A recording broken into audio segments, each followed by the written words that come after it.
എനിക്ക് മുഖം നോക്കാതെ നിങ്ങളോട് കുറച്ച് സംസാരിക്കാനുണ്ട്. നിങ്ങൾക്കറിയോ? അല്ല, നിങ്ങൾ എന്താണ് ഉദ്ദേശിക്കുന്നത്? പാർട്ടി അന്വേഷിച്ച് ഇവിടെ നേരത്തെ ചില ആളുകൾ പറഞ്ഞതുപോലെ പിണറായി വിജയനെയും മറ്റു ചിലരെയും ഒക്കെ തന്നെ കുറ്റക്കാരാണെന്ന് കുറ്റം ചെയ്യാതെ തന്നെ കണ്ടെത്തി നടപടി എടുക്കണമെന്നാണ് നിങ്ങൾ ഉദ്ദേശിച്ചിട്ടുണ്ടെങ്കിൽ അത് നടക്കാൻ വേണ്ടി പോകുന്നില്ല.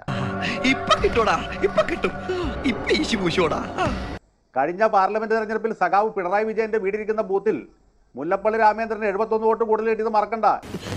ഞാനൊരു സത്യം പറഞ്ഞ് വിശ്വസിക്കൂ. എനിക്കത് ഓർമ്മയില്ല. അല്ല, പ്രഭാകരേട്ടന് വീട്ടില് വിലയില്ലെങ്കിലും നാട്ടില് പുല്ല് വിലയാ. ഈ നാട്ടിലെ ജനങ്ങൾ ഇത് കണ്ടോണ്ടിരിക്കുകയാണ്.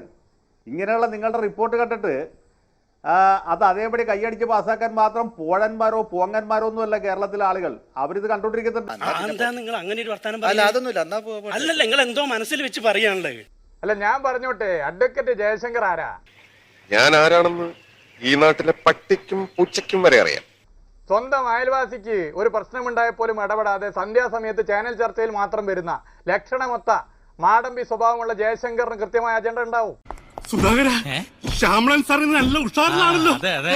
നാരായണിമംഗലം നാരായണൻ ആരാണെന്നാ നിന്റെ വിചാരം? അവൻ കലക്കാൻ പോണ കലക്ക് കണ്ടോ? CPM-ന്റെ ചില നേതാക്കന്മാർ ജയശങ്കർ ഉദ്ദേശിക്കുന്നത് പോലെ ഇടപെടുന്നില്ലെങ്കിൽ അവരെ ശരിപ്പെടുത്താനുള്ള അജണ്ട ഉണ്ടാവും. അതിന്റെ ഭാഗമായി നാവിന് എല്ലില്ലാത്തത് കൊണ്ട് എന്നും വിളിച്ചു പറയുന്ന ജയശങ്കർ ആരാന്നൊക്കെ എല്ലാവർക്കും അറിയാം. നിങ്ങളെ ഒന്ന് സ്തുതിച്ചുകൊണ്ട് സാമൂഹ്യ പ്രവർത്തനം നടത്തിക്കൊള്ളാമെന്ന് ഞങ്ങൾ ആ ഒരു കരാർ എടുത്തിട്ടില്ല. തന്നെ കൊണ്ടൊന്നും കൂട്ടിയേ കൂടില്ല. നല്ല പ്രായണ്ടല്ലേ, വല്ല പണിക്ക് പോയിക്കൂടെ? പിന്നെ നിങ്ങൾ പറയാൻ നിങ്ങൾ ആരാ? ജനത്തിന്റെ സർട്ടിഫിക്കറ്റ് ജനത്തിന് പ്രതിനിധിയായി സ്വയം വരികയാണോ? അതെന്റെ മൗലികമായിട്ടുള്ള അവകാശമാണ്. ഇന്ത്യൻ ഭരണഘടനയിൽ എനിക്കത് അനുവദിച്ചെന്നുണ്ട്, വായിച്ചിട്ടില്ലേ? സ്വന്തം അയൽവാസിയുടെ പ്രശ്നത്തിൽ പോലും ഇടപെടാത്ത ഞങ്ങളൊക്കെ നാടിന് വേണ്ടി ഇടപെടുന്നവരാ. നീ ഇത്രയും ഭയങ്കരനായ വിവരം ഞാൻ അറിഞ്ഞില്ല. നിങ്ങൾ പലപ്പോഴും പാർട്ടി നേതാക്കന്മാരെ ഉൾപ്പെടെ ഉപയോഗിക്കുന്ന പദപ്രയോഗങ്ങളൊക്കെ തന്നെ നാട്ടിലെ ജനങ്ങൾക്ക് അറിയാം. നിങ്ങളുടെ രാഷ്ട്രീയം എന്താണെന്നും അറിയാം. കോട്ടപ്പള്ളി അൺപാർലമെന്ററി ആയിട്ടുള്ള പദങ്ങൾ പ്രയോഗിക്കരുത്. എന്നിട്ടും നിങ്ങൾ ഇടക്കിടക്ക് ഞാനൊരു ഇടതുപക്ഷ പ്രവർത്തകനാണെന്ന് പറയുന്നതിന്റെ ഒക്കെ പിന്നിലുള്ള രാഷ്ട്രീയം എന്തെന്ന് അറിയാം. അതൊക്കെ നാട്ടുകാർക്ക് അറിയാവുന്ന കാര്യമല്ല അല്ലേ? UDF-ന് പാദസേവ ചെയ്ത് UDF-നെ സംരക്ഷിക്കാൻ വേണ്ടിയിട്ടുള്ള സംരക്ഷണ സമിതിയുടെ പ്രവർത്തനമാണ് ചിലർ നടത്തുന്നത്.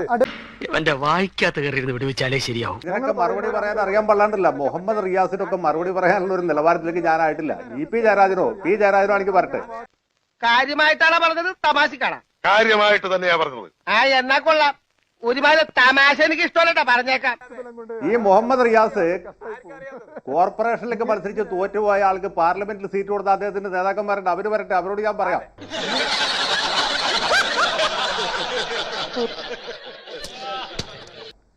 കോർപ്പറേഷനിലേക്ക് മത്സരിച്ച് തോറ്റുപോയ ആൾക്ക് പാർലമെന്റിലേക്ക് സീറ്റ് കൊടുത്ത് കേട്ടിട്ടുണ്ടോ? കോഴിക്കോട് CPM-നും കമ്മ്യൂണിസ്റ്റ് പ്രസ്ഥാനത്തിനും എത്ര ശക്തിയുള്ള സ്ഥലമാണ്. അവിടെ മത്സരിച്ചിട്ട് തോറ്റുപോയ ആളാണ്. വല്ല കാര്യമുണ്ടോ? എന്തിനാണ് ഇങ്ങനെ ഇല്ലാന്ന് നടക്കണേ? ഇളയപ്പറ്റൊരു കാര്യം വിറ്റാണ്, ആള് ഭയങ്കര വിറ്റാണ്.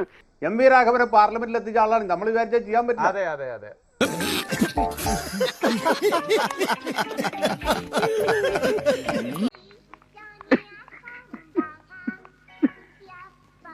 ഇവിടുത്തെ പ്രശ്നം അതല്ല. നമ്മളിപ്പോ പരസ്പരം തർക്കിക്കുന്നതിൽ അർത്ഥമില്ല. ഞാനൊന്ന് പറയട്ടെ, മൂക്ക് കിഴപ്പോട്ടുള്ള ഒരാളും ഇന്ന് ഈ പാർട്ടിയുടെ റിപ്പോർട്ട് വിശ്വസിക്കുകയില്ല.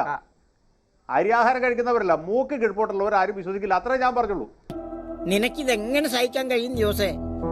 ജോസേ, അങ്ങോട്ട് കൂടി. പിന്നെ ജയശങ്കർ പറയുന്നതിനൊന്നും മറുപടി പറയാൻ, തെരഞ്ഞെടുപ്പിൽ പലരും തോറ്റിട്ടുണ്ടാവും, പലരും ജയിച്ചിട്ടുണ്ടാവും. എന്നാൽ ഇങ്ങനെ ഉണ്ടാവും ഒരു തോൽവി. തെരഞ്ഞെടുപ്പിൽ ജയിക്കുന്നവർ മഹാന്മാരും തോക്കുന്നവർ മോശവുമാണ് എന്ന് ചിന്തിക്കുന്നത് തന്നെ ഫ്യൂഡൽ മാടമ്പിത്തരത്തിന്റെ ഏറ്റവും സ്വഭാവമാണ്. ഇതാണ് ഇവിടുത്തെ വ്യവസ്ഥിതി. We are living in a very cruel society. ഇവിടുത്തെ ക്രമസമാധാന നില ആകെ താറാറിലായിരിക്കുന്നു. നിപ്പച്ചന് മനസ്സിലായില്ലേ? എന്നാ പിന്നെ ഒരു കാര്യം ചെയ്യാം, പോയിട്ട് രാവിലെ വരാം.